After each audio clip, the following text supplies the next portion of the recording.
कुछ भी नहीं होगा।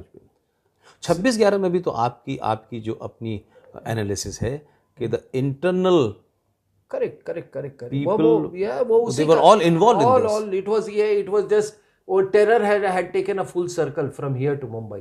उसमें तो मतलब एक खबर बार बार नहीं हाँ, आती सिंह साहब, जिस दिन 26/11 हो रहा था, मुंबई में हमला हो रहा था, उस वक्त पाकिस्तान का फॉरेन मिनिस्टर दिल्ली के अंदर IWPC, Indian women press core, जो मेरिडियन होटल के सामने है, 9 बजे प्रेस कॉन्फ्रेंस कर रहा था, वहां बैठा हुआ, एंड आई वाज देयर, और रात के 3 बजे उनको स्पेशल प्लेन से भेजा गया। या मुमकिन है कि पाकिस्तान के यहां से हमला होने वाला हो और उसका फॉरेन मिनिस्टर आपके देश में, यही शाह मोहम्मद कुरैशी थे उस वक्त? और जो आप बात बता रहे हैं, आपसे पहले भी इस पे चर्चा हुई है, ये पब्लिक डोमेन में नहीं है ये बात। मैं वही कह रहा हूं, ये पब्लिक डोमेन में नहीं है और इसकी जांच होनी चाहिए। अरे जिस वक्त ये हुआ उनको फोन आया, फिर उसके बाद में प्रेस कॉन्फ्रेंस बंद हो गई और फिर वो चले गए। रात में मुझे बताया गया कि 3 बजे, क्योंकि मैं उस वक्त उस मुल्क के लिए हिंदुस्तान में मीडिया में काम करता था, तो वो हम 4-5 जर्नलिस्ट थे, जो पता चला कि साहब वो रात के 3 बजे स्पेशल प्लेन से भेजा गया। तो क्या बगैर इंटरनल लोगों के सब कुछ हो रहा था? क्या ऐसा हो सकता है सर? ये तो मैंने, और अगर ऐसा था तो फिर उन फॉरेन मिनिस्टर को यहां अरेस्ट क्यों नहीं किया गया? जी जी जी, आपके बिल्कुल आपने सही कहा।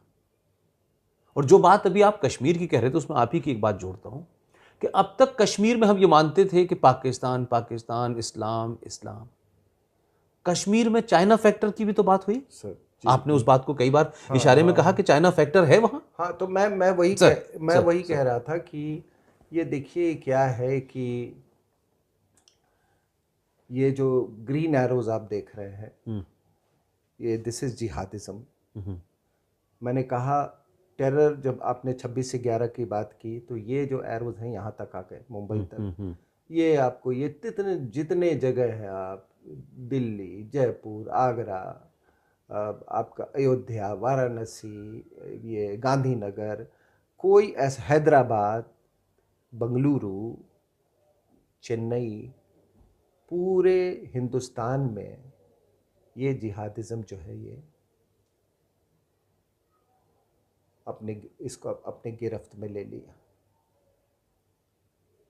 अब हुआ क्या है कि उसी समय, और ये बात बड़ी बात समझने की ज़रूरत है कि ये जिहादिज्म का ये नया रूप, तो मैंने आपको बताया कि 1989 और उसके बाद फिर जो न्यूक्लियर वो हुआ, प्रॉक्सी वॉर में कैसे उछाल आया उस समय। लेकिन ये जो आप कॉरिडोर देख रहे हैं, ये पुष्पेंद्र जी, ये कॉरिडोर जो आप देख रहे हैं, जिसको हम तिरुपति टू पशुपति हम बोलते हैं। तिरुपति टू पशुपति, ठीक है। It passes through Orissa, it passes through Jharkhand, it passes through of course Bengal, Bihar, and ये काठमांडू तक चली जाती है। ठीक है, इसीलिए इसको तिरुपति टू पशुपति देखते हैं। अब देखिए, ये जो एरोज जो है, इसका जो ऑस्मोसिस है, ये धीरे धीरे धीरे शहरों तक आ गया, उसको अर्बन टेररिज्म बोलते हैं। अच्छा, अर्बन नक्सलाइट्स, इसका जो ऑस्मोसिस है। क्योंकि बिना ये अर्बन नक्सल्स के, ये रेड कॉरिडोर, ये जितने अर्बन नक्सल्स हैं आपके, ये आप उनको जानते हैं, कोई सुंदर, कोई भूषण, कोई मतलब कई तरह, ये सारे, और एक पूरा इकोसिस्टम, ये इसको ये कर। और ये नहीं है कि ये आज की बात है। आपको मालूम है, ये इतने डायबॉलिकल फोर्सेस हैं कि जब भारत को आजादी मिली, तो ये रजाकार्स थे, उनके साथ communist forces joined hands later. बताइए। और ये आपका ये ओवैसी जो है, इनके पिताजी और इन लोग का, ये तेलंगाना के एरिया में इन्होंने 3000 गांव इन्होंने कहा कि हमने आज़ाद कर दिया। इनको लगा कि ये सबसे अच्छा मौका है। इसको अभी तो भारत एकदम बिल्कुल फ्लेजलिंग है, बच्चा सा देश है, इसकी कोई मतलब बेयरिंग अभी नहीं है, अभी इसको कब्जा कर लो। लेकिन साहब, जब ये ऑपरेशन पोलो हुआ निज़ाम के खिलाफ, तो फिर सेना को इनको भी डील करने के लिए दिया गया। और कम से कम ये बहुत कम लोगों को मालूम है कि हमने 2000 कम्युनिस्ट को मारे थे। और तब इन लोगों ने एक बहुत हाई लेवल की मीटिंग बुलाई और अपने जो इनके इंटरनेशनल आका थे, इन्होंने कहा कि भैया ऐसे तो मारे जाएंगे, इसलिए आप ये डेमोक्रेटिक प्रोसेस में आ जाओ। तब ये डेमोक्रेसी में आए हैं। तो inherently they are also anti democratic. जैसे चीन एंटी डेमोक्रेटिक है, जैसे ये इनहेरेंटली ये भी अनडेमोक्रेटिक है। और उसके बाद से ये रेड कॉरिडोर धीरे धीरे धीरे, और ये बड़े, उन्होंने पहले इधर कब्जा किया, फिर वेस्ट बंगाल पे कब्जा किया, फिर धीरे धीरे वो झारखंड की तरफ मूव किया। मतलब बड़े वेल प्लान तरीके से। अगर उनको इलेक्टोरल रूट मिला तो इलेक्टोरल रूट से, जब उनकी सरकार बन गई तो उन्होंने पूरे इलेक्टोरल प्रोसेस पे ही कब्जा कर लिया। आपको मालूम है कि वेस्ट बंगाल में। और एक और मैं बात बता दूं, मैंने तो ये देखिए यहां से नहीं आया है, ये जो आप ये रेड कॉरिडोर देख रहे हैं, ये जो चाइनीज प्रॉक्सीज हैं, it is not through Tibet, it is through यूनान प्रोविंस। ये बर्मा के ये म्यांमार के उस तरफ यूनान है। और उसके बाद ये नॉर्थ ईस्ट में आए, नॉर्थ ईस्ट से ईस्ट में आते आते वो नक्सलबाड़ी में आए, और नक्सलबाड़ी से ये फिर ये फैलना शुरू किया। और यहाँ पर तो पहले से था ये तेलंगाना साइड में, then they started linking up. और ये जो आप रेड कॉरिडोर जो देख रहे हैं, ये रेड कॉरिडोर कोई मतलब ये कोई क्रांति और वामपंथी एक इंडस्ट्री है साहब। ये सिर्फ इंडस्ट्री है, एक्सटॉर्शन इंडस्ट्री है यहाँ पे। सबसे बड़ी चीज है कि यहाँ पर बहुत is a mineral rich area, जो हिंदुस्तान का सबसे खनिज पदार्थों में जो सबसे समृद्ध इलाका है। आप ये वहाँ का एरिया है।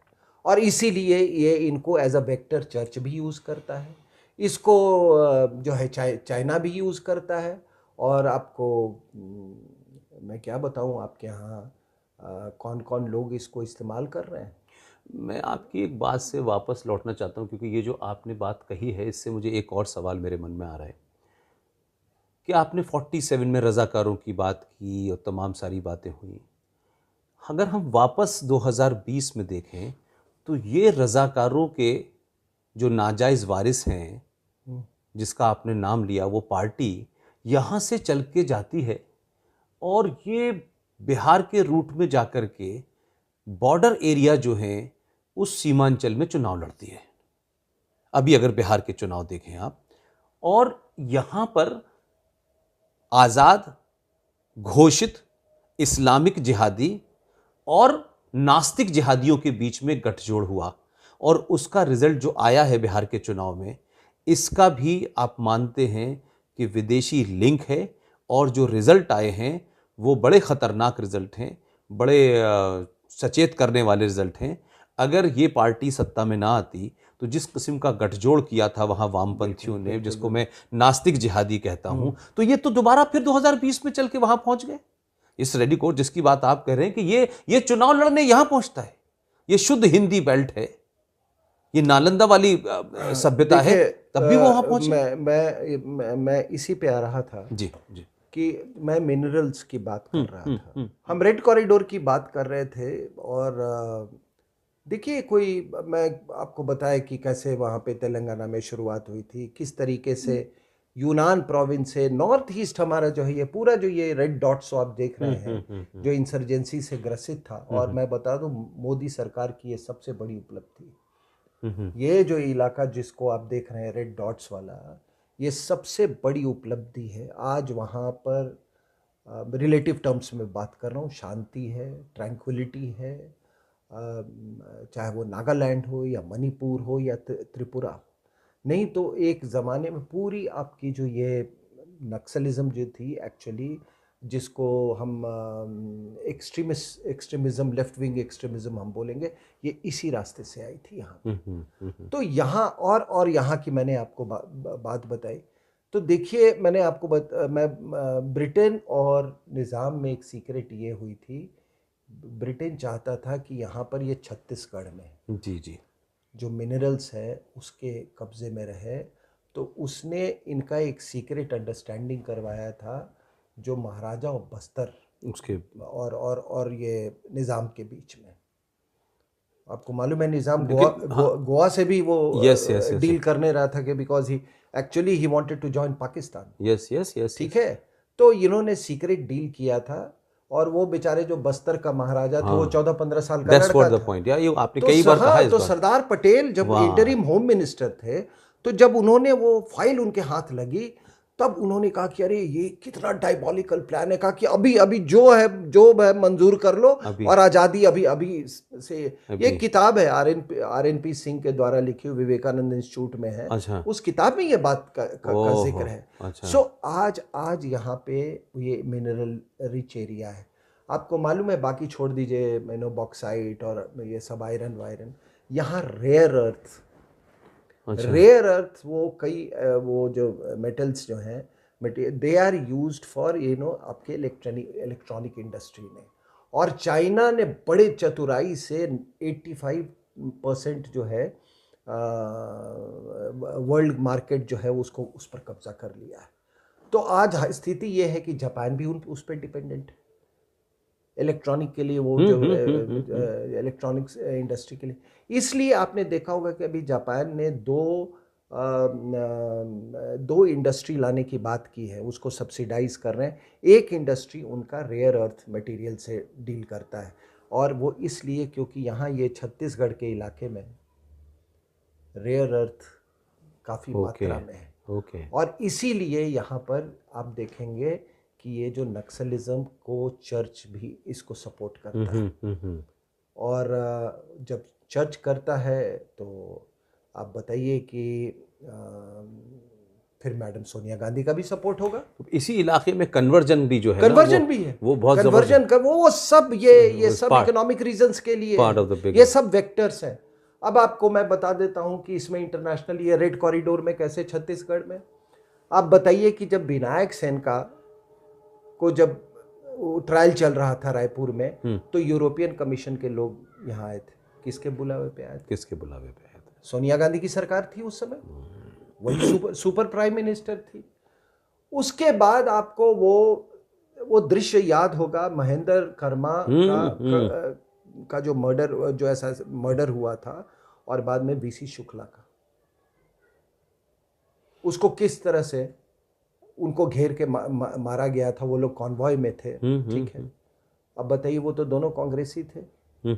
राज बब्बर पिछले इलेक्शन के पहले इस यहाँ पे छत्तीसगढ़ इलाके में जाते हैं और ये कहते हैं कि ये तो क्रांतिकारी थे, फ्रीडम फाइटर।